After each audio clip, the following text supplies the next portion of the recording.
So, I heard y'all like alliteration. Aspids, abandon all hope. These aerodynamic acid-spitting aircrafts are admirals of aggression. You may be acclimated to the aggravating atmosphere of Hallownest and arguably adept against such adversaries, but no adventurer is ambitious nor arrogant enough to antagonize such aboriginal abominations. Anyone awful enough to accidentally alarm such an animal would accept their agony as they find themselves assaulted with amber acid. Anyways, if you arrive to see your accomplice acquiring such an amusing ass-kicking, I would advise you not to assist. The aspid may appear admirable and affectionate, but these abusive anal munchers are signs of the apocalypse, and their amazingly accurate acid spits will rip your asshole asunder from acres away. Buzzsaws! Bold, brooding, buzzing, bloodletting, boisterous, big-ass buzzsaws built for brash, belligerent bastards like yourself. You better brace for a bad time because these barricades of buzzing brutality will break your ass down so badly you'll be burrowing back into the bed you woke up from. Getting barbarically brained on one of these bad boys is common behavior. Better set aside your Billy badassery and embrace your inner bitchdom because these bone grinders don't beat around the bush. They'll bend you backwards and buzz your head off if you so much as blink. You'd be barking ballistic to brave your way through all this butt fuckery, so you best find your barely breathing ass a bench because if you're going back to the barren basin and becoming whole with yourself, then being broken down to bits by all this bullshit isn't something you can bypass. Not even close to the Colosseum, but you'd still be crazy and as crooked as our country's Congress to claw your way through this crystalline clusterfuck. Consider this: a cave completely covered with carbon and crystals where creepy crawling critters and crap are as common could be. Climbing conveyor belts and cloaking through cold and crunching pistons, not even the carefulest of cartography will carry you out of this castle. The coal miners aren't keen on conversation, but there's one chatterbox that will chat your ear off like Charlie goddamn Chaplin. You won't come across any crawlids in these caves, but the cracking crystal chemical compounds might just be enough to coerce a man into craziness. If you're diving down into the Deepnest, don't be deterred by these devilish guards denying your entry. Deploy yourself past these degenerates and discover the Debbie Downer truth that the Deepnest is less a divine destination and more of a dismally dark, damp, disastrous, depressing dugout devoid of all life, ever deepening into the dank, decomposing depths of the distant village. The dirt carvers, the most dastardly diamond back in the Deepnest, will dissuade you from delving deeper. These dickheads don't dilly around. They're downright detestable and they've got dagger-like pincers that deal death in every direction. Don't dismiss what I'm dishing and decide to hunt these dirt eaters down. You may declare yourself dominant against these drones, but this ain't no double dragon, my dude. Demanding a dance from these dismal dustworms will doubtlessly yield your defeat. Eggs. Extremely enlarged embryos emerging endlessly from the earth, eclipsing this entire empire with its emanating essence so efficacious it could expand across 18 miles. Enter this little enclosure in exchange for an engaging ritual where your embattled ego is elevated from the earthen edifice, eager to erase your existence. These eggs look expired and, if anything, an excessive encounter. Excuse me while I explore the exotic enclave and end up excavating an extra 80 or more. Fuck flukes. If you find yourself finicking around with the fetid, festering feces of the waterways, you might just find a fluke or 5 before you finish. Firstly, flukes aren't much my forte. I don't fancy the factor of 50 filthy, frenzied flora fervently flying around forcing themselves upon me. Forgive me, but frankly I falter at the fact that such a family of failures can be so ferocious and fungal. I'd be furious too if I smelled like fucking feet. A fickle fledgling might not falter you, but a frantic faculty of these fermented fanatics will flatten your ass and have you fleeting to a bench for the 14th time. Like, how are you even fixin' to be this fucking fat and this fucking fast? Good golly gosh, groups of Gargantuan garpeens governing the grottos of the Deepnest. They aren't that grisly, they don't growl or seem to gripe about the gazillion galloping gazelle-like bugs outside that greet you with their grimace, but I guess the grass sure looks greener to the garpede because no one gets the greatest of you when you're this goddamn gruesome. Generally, I'd gag at the glimpse of gargoyle-sized granddaddy worms with gaping gauntlets, but this gentle giant will let you get away with anything. Just don't get too greedy as you're galloping on his head, or else he'll gobble your gullible ass up and send you to a grassy grave. Get good or get gone, you grape.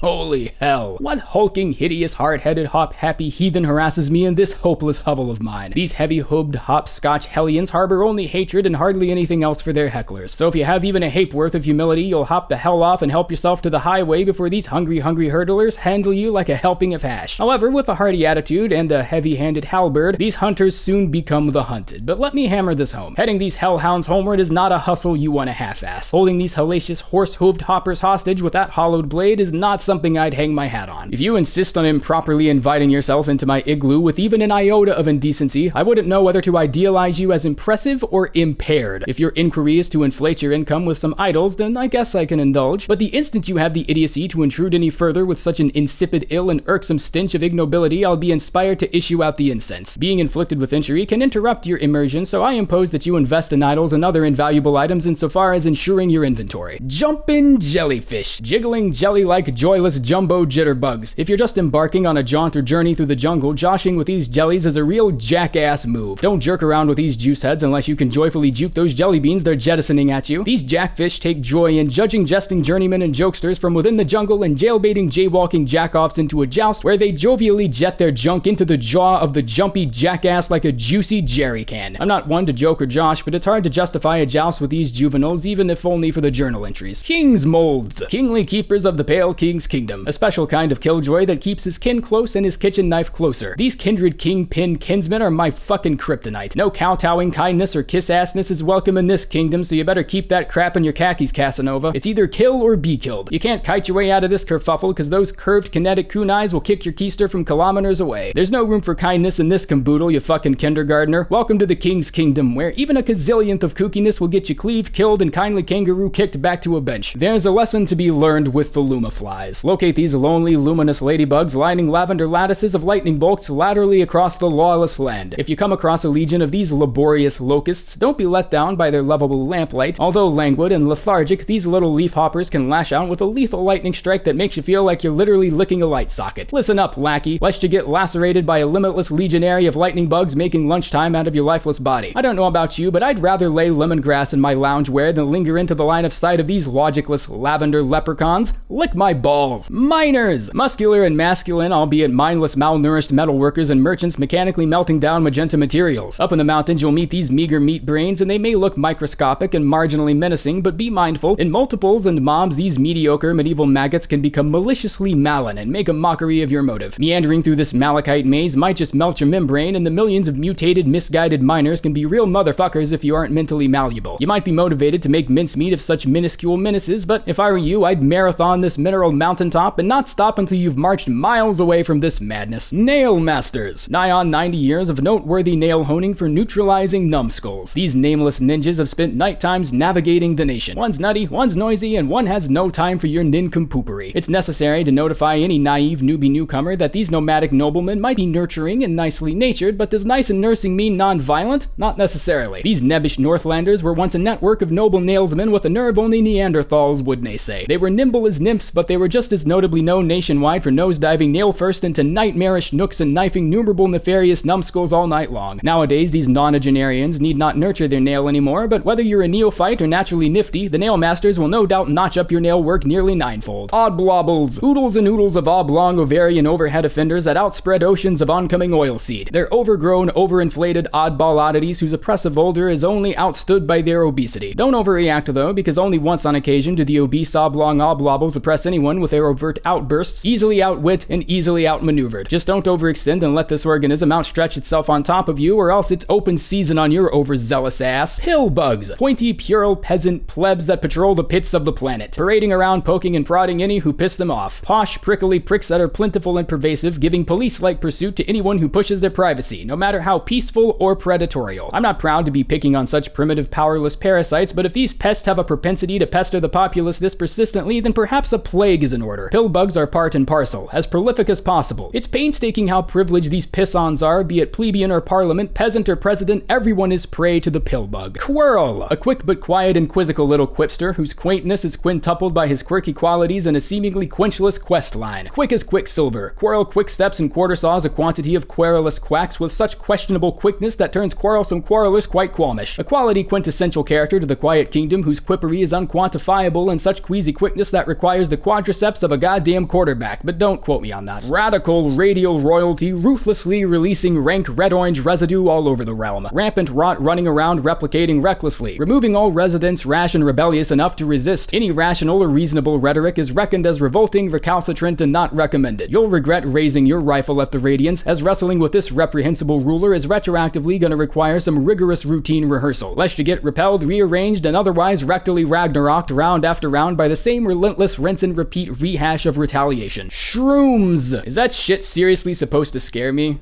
Shut the hell up. Sentient, sinister, spirited shrubs and sludge-like specimen with somewhat surprising strength and strikingly superb social skills. But don't be stalled by their sweet and sympathetic stare, because semantics aside, the shrooms are small, albeit strong and stalwart, but they still don't see much use aside from being singed and sauteed on a sizzling slice of San Francisco steak. Stand by for a symphony of several scattered shrieks from the starving shitheads, shrieking shroomlings of any size from small, skimpy, and scant to substantially sizable. But they all seem to stay synonymous with sloppy, slothy, and sluggish. Nothing to stay scared over, seriously. So whether you're seized by a simple single shroom or a sheer schoolhouse, they're still superficially silly and shallow on a super major level. Tier lists. Torturous, tactless, and totally fucking tabular. Thematically thoughtless, transparent travesties trumpeted by tight-fisted, talentless taints with a tantalizing tendency to take up 10 minutes of your time or more. How in tarnation can you be this talkative but your thesis be thinner than a thread? Takeaways are tasteless, trivial and tawdry, tasseled with tangential talking points just teetering on the edge of time wasting. Take it easy. I'm totally taking the piss. Tier lists may be trite and time-worn, but they're tried and true top-shelf templates of transmission that are no trouble to take in if I'm talking turkey. Unfucking believable. Unshackled, unbound, and unbending,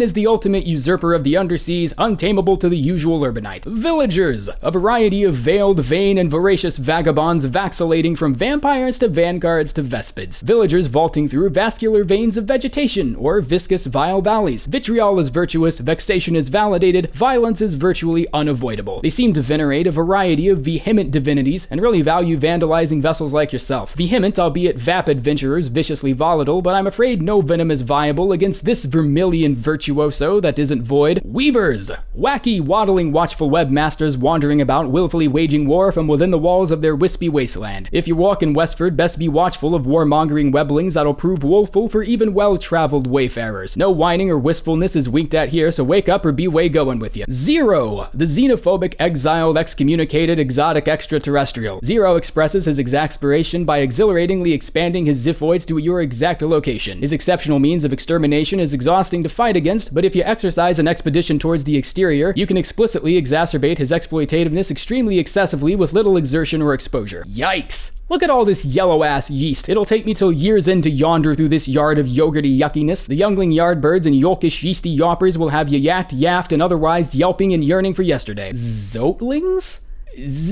Go fuck yourself.